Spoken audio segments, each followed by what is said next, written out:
Hola a todos. Bienvenidos a uno de los primeros pasos para cambiar la historia. Historia que quisieron prostituir cambiando los nombres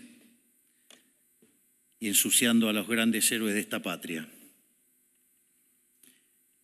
Es un placer estar aquí con todos ustedes inaugurando el Palacio Libertad, Domingo Faustino Sarmiento. Quizás para algunos sea solo un simple cambio de nombre, pero para nosotros es el inicio de una nueva etapa donde enaltecemos la figura de nuestros más grandes próceres y símbolos nacionales, para dejar atrás el culto a los políticos que arrastraron al país a la decadencia y a la humillación. Aprovechando la oportunidad, me gustaría conmemorar que hoy se cumplen 156 años de la asunción de Domingo Faustino Sarmiento como presidente de los argentinos. Su presidencia se encuadra dentro de las más importantes de nuestra historia, porque fue fundamental para la consolidación de nuestra nación.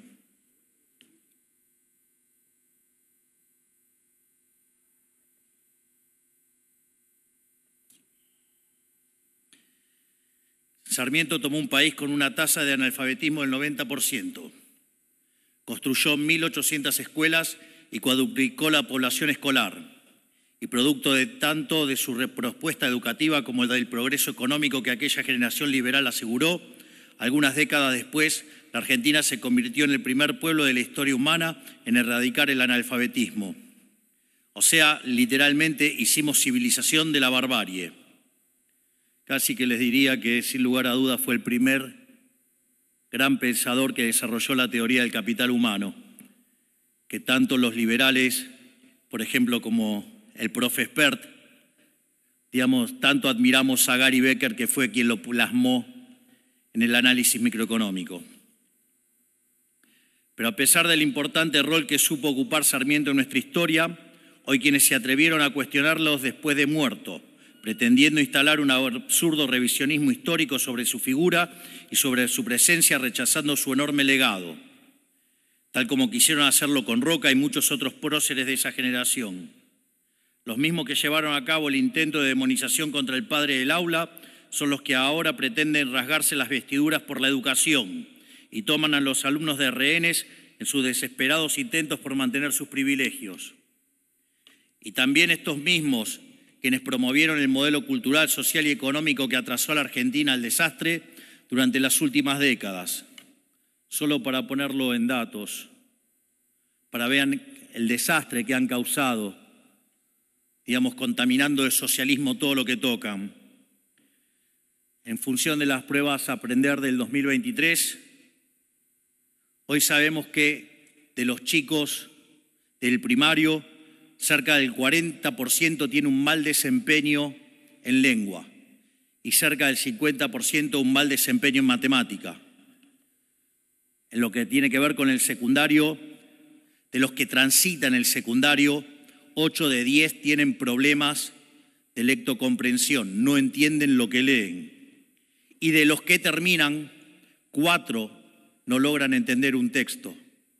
Consecuentemente, si a eso le sumamos los problemas que tenemos en términos de alimentación y pobreza, a punto tal que han hecho de que 7 de cada 10 chicos de 0 a 14 años sean pobres, están poniendo muy mal el foco sobre el final de la carrera educativa, cuando tenemos problemas de formación de capital humano básico porque los chicos no comen y al mismo tiempo, después no pueden estudiar.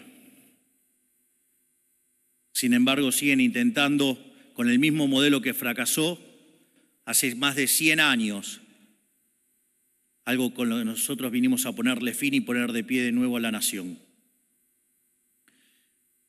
Durante toda la campaña me han escuchado decir que preferimos decir una verdad incómoda que una mentira confortable. La verdad incómoda de la educación argentina es que la Universidad Pública Nacional hoy no le sirve a nadie más que a los hijos de la clase alta y los ricos y la clase media alta. En un país donde la gran mayoría de los niños son pobres y no saben leer, escribir ni realizar una operación matemática básica, el mito de la universidad gratuita se convierte en un subsidio de los pobres hacia los ricos, cuyos hijos son los únicos que llegan a la universidad con los recursos, la cultura y el tiempo como para poder estudiar. La universidad ha dejado de ser una herramienta de movilidad social para convertirse en un obstáculo para la misma. Si los que defienden las universidades verdaderamente creyeran en la movilidad social, tomarían el ejemplo de Sarmiento y en vez de defender una universidad para ricos, defenderían una educación inicial de calidad para todos. Y además podrían permitir que se los audite, ¿no? Porque acá no está ni en juego la cuestión de la universidad pública y gratuita. No está en juego, no está en discusión, no es parte de discusión. La parte de la discusión es que los recursos son escasos y bajo cualquier consigna siempre robar está mal. Queremos terminar con las filtraciones del dinero que entra en la universidad y lo que verdaderamente llega a los alumnos y lo que llega a los profesores, y no lo que se queda en el medio, por ejemplo, con autos caros de $90.000 y tremendos choferes que cobran 13 millones de pesos, ¿no? Por eso los queremos auditar, no porque querramos cerrar las universidades como le mienten a la gente, sino porque además la queremos cuidar, cuidando los recursos, y para eso hay que auditarlas. Pero como diría el principio de revelación, si no quieren ser auditados, debe ser porque están sucios.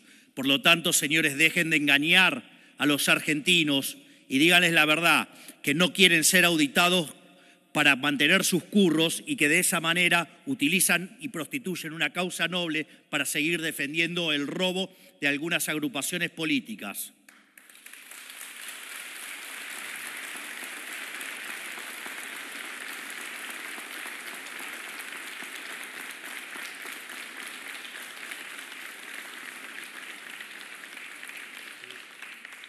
Por lo tanto, cuando terminemos con estos ladrones, delincuentes y mentirosos, ahí vamos a estar nuevamente frente a la verdadera movilidad social ascendente. Pero la realidad es que no les interesa la movilidad social ni la educación.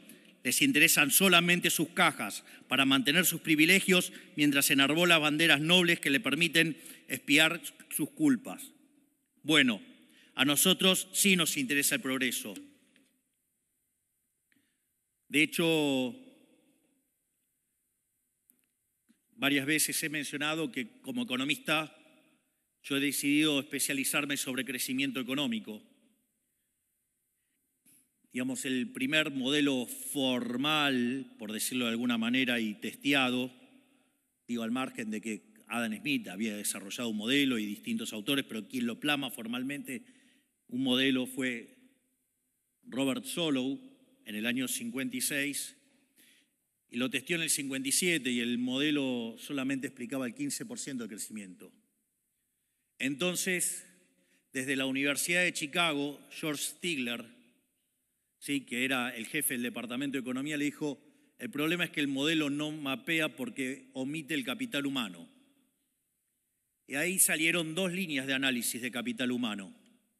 Por un lado, la línea macroeconómica, que fue liderada por Hirofumi Usawa, quien fuera el tutor de tesis de uno de los más grandes economistas de la historia argentina, que se llamó Miguel Sidrowski, y que además también fue el que guió a Robert Lucas Jr., quien ganó justamente el Premio Nobel de Economía en el año 87. Y por otro lado, la línea de capital humano a nivel microeconómico, que fue lo que desarrolló Gary Becker. Ese debate, sin embargo, quedó dominado por la línea del MIT, la de Samuelson, la de Solow, y solamente se consideró la idea del progreso tecnológico y de modo exógeno, motivo por el cual esa literatura cayó, digamos, en el ostracismo, en el olvido, hasta que ya a fines de los años 70, Robert Lucas Jr. empezó a plantearse que la verdadera pregunta en economía era el crecimiento económico, digamos, y retoma el legado de Adam Smith y tratar de explicar el crecimiento económico. Y quien le encuentra la vuelta en el año 83 es un graduado de Chicago llamado Paul Romer, y a partir de ahí se construye la teoría del crecimiento endógeno, que genera un gran debate que para la teoría económica queda zanjado básicamente en el año 89 con un artículo de David Romer, Weil y Mankiw, y adivinen qué descubren. Que cuando meten el crecimiento económico se explica cerca del 90% de lo que ocurre en el crecimiento económico de un país. Es decir, que, con lo cual si hay alguien que está convencido de la importancia del capital humano, soy yo. Si hay alguien que está convencido del valor de la educación, soy yo. Y por eso creé el Ministerio de Capital Humano. Dejen de mentir delincuentes que no quieren ser auditados.